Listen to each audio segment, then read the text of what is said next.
1994 भारतीय राष्ट्रपति श्री शंकर दयाल शर्मा जी आधिकारिक यात्रा पर मस्कत का दौरा कर रहे थे और जब एयर इंडिया का विमान ओमान में उतरा तो 3 दिलचस्प घटनाएं हुई।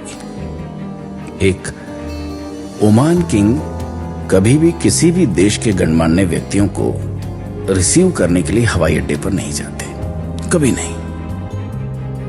लेकिन ओमान का राजा राष्ट्रपति को रिसीव करने के लिए हवाई अड्डे पर आते हैं। 2, जब फ्लाइट उतरी तो राष्ट्रपति जहाज की सीढ़ियों से नहीं उतरे, बल्कि ओमान के राजा राष्ट्रपति को उनकी सीट से रिसीव करने के लिए सीढ़ियां चढ़कर जहाज में गए।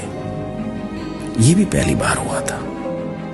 3, जहाज से उतरने के बाद शॉफर खड़े रहते हैं, ड्राइवर्स जिन्हें हम कहते हैं। एक कार थी, लेकिन ओमान किंग ने चालक को अलग करने के लिए इशारा किया और ओमान के राजा ने स्वयं उस कार को चलाया जिसमें राष्ट्रपति बैठे थे।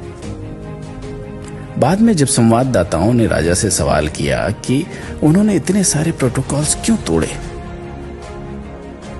तो किंग ने जवाब दिया कि मैं श्री शर्मा को रिसीव करने के लिए हवाई अड्डे पर इसलिए नहीं गया क्योंकि वो भारत के राष्ट्रपति थे, बल्कि मैंने भारत में अध्ययन किया और कई चीजें सीखी। जब मैं पुणे में पढ़ रहा था तब श्री शर्मा मेरे प्रोफेसर थे और यही कारण है कि मैंने ये किया।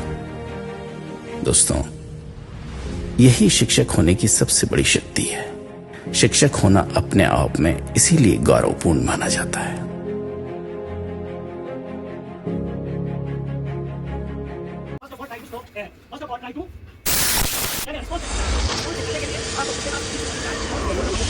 बात करने के प्रयास करें। हेलो हेलो भाई साहब, हेलो, आप मेरी बात सुन रहे हैं? No response. यानी एक चीज क्लियर हो गई कि ये मेरी आवाज नहीं सुन रहा है।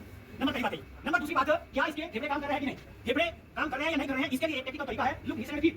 इसका एक टेक्निकल तरीका है, लुक लिसन एंड फील। वो इसलिए 3 काम एक साथ करते हैं क्योंकि ये मरणासन जैसी स्थिति में आने के 8 मिनट तक ही उसको सर्वाइव किया जाता है। अगर ब्रेन डेथ हो गई तो उसको सर्वाइव करना मुश्किल हो जाता है। तकरीबन 8 मिनट का समय हमारे को लगा रहता है सीपीआर में सर्वाइव करने के लिए। तो इसलिए सारे काम जो है, बहुत सारे काम एक साथ करने पड़ते हैं। लुक लिसन एंड फील करने के लिए अपना राइट हैंड का मास्टर हैंड छाती के डोर वाले पार्ट में लगाएं और उसके बाद दोनों घुटने जमीन पर रखें और अपना कान इसके विक्टिम के नाक के पास लगाएं और हाथ की तरफ देखें। लुक लिसन एंड फील, यही 3 काम एक साथ। मैं महसूस भी कर रहा हूं, देख भी रहा हूं और सुन भी रहा हूं। ये तीनों चीजें मैं कर रहा हूं। उसके बाद ये अगर ये सांस ले रहा है तो मेरे हाथ को पता चल जाएगा कि रेज हो रही है छाती। अगर नहीं है तो नो रिस्पांस। ये चीज करने के बाद नो रिस्पांस। उसके बाद अब हमें ये देखना है कि हार्ट बीट इसकी है या नहीं।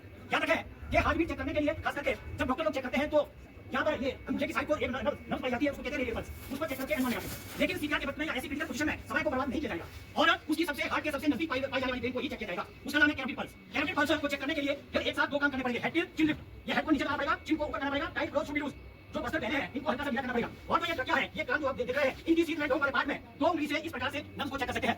और ये जो नब्ज है इसको कहते हैं कैरोटिड पल्स और हार्ट के सबसे नजदीक पाई जाती है। इसको दोनों साइड से महसूस किया जा सकता है। और याद रखें, इंस्ट्रक्शन ये है कि कभी भी इस तरह से जैसे वो हाथ काटता है इस तरह से दोनों एक साथ चेक ना कीजिए, क्योंकि ये इतनी नाजुक होती है कि इसका जो है ब्रेन के साथ डायरेक्ट कांटेक्ट है। अगर चंद सेकंड के लिए भी ऑक्सीजन युक्त ब्लड हमारा ब्रेन के लिए रुक जाता है तो उसको शारीरिक विकार पड़ सकता है। और ये 3 काम करने के बाद अपना फोन निकालें और कॉल करें, हेलो 108, हां मैं कमल मंडल कंपनी मैनेजर यहाँ चिपन की शिप में एक व्यक्ति बाहर हुआ है, मैंने इसको चेक किया, मैं इसको सीपीआर दे रहा हूं, आप यहां पहुंचे और फोन को जेब में।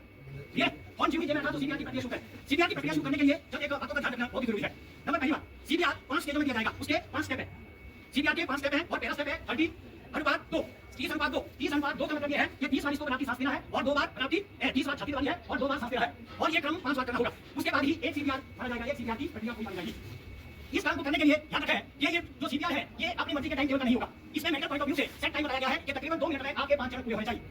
यही है वो टेक्निकल पॉइंट जो मैं आपसे डिस्कस कर रहा था। अगर मान लो मैं सीपीआर दे रहा हूं, फिर आगे नानी का फोन, हेलो नानी, हां 1 मिनट रुक जाता हो, मैं नानी को कर रहा हूं, तो उसके बाद फिर खटिया में फिर देंगे तो नहीं होने वाला हूं, वो समय नहीं होने वाला। यानी तमाम गतिविधियों को ध्यान देकर किसी काम को करना होगा।